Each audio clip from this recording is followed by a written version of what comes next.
અમદાવાદ મહાનગરપાલિકાની ફરી એક વખત પોલ ખુલી કારણ કે અનેક વિસ્તારોમાં વરસાદી પાણી ભરાયેલા જોવા મળ્યા। કઠવાડામાં મધુમાલતી આવાસમાં ઘૂંટણ સુધીના પાણી ભરાયેલા જોવા મળ્યા, જ્યાં ગટરના પાણી બેક મારતા સ્થાનિકો મુશ્કેલીમાં મુકાયા। સામાન્ય વરસાદમાં જ અહીં નરકાગાર જેવી સ્થિતિ આપ જોઈ લો કે કયા પ્રકારે આ પાણી ભરાયેલા છે। આ તરફ સરસપુર વોરા રોજા પાસે પણ પાણી ભરાયેલા જોવા મળ્યા। રાહદારીઓની સાથે વાહન ચાલકોને પણ ભારે મુશ્કેલી પડી। સામાન્ય વરસાદમાં જ અહીં રહેતા લોકોની હાલત કફોડી બની ચૂકી છે।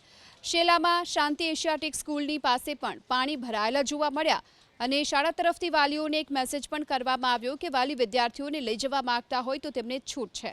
વરસાદી માહોલની વચ્ચે કેટલાક વાલીઓ પોતાના બાળકોને લેવા માટે પણ અહીં પહોંચ્યા હતા।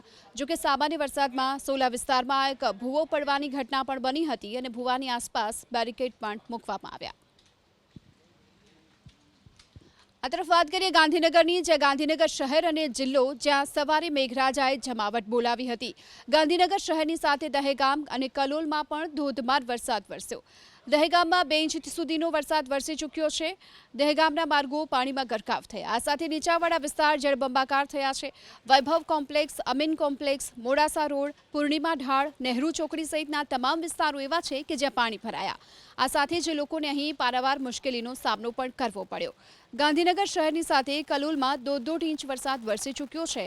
લાંબા વિરામ બાદ મેઘમહેર થતાં ગાંધીનગર જિલ્લાના ખેડૂતો ખુશખુશાલ જોવા મળ્યા।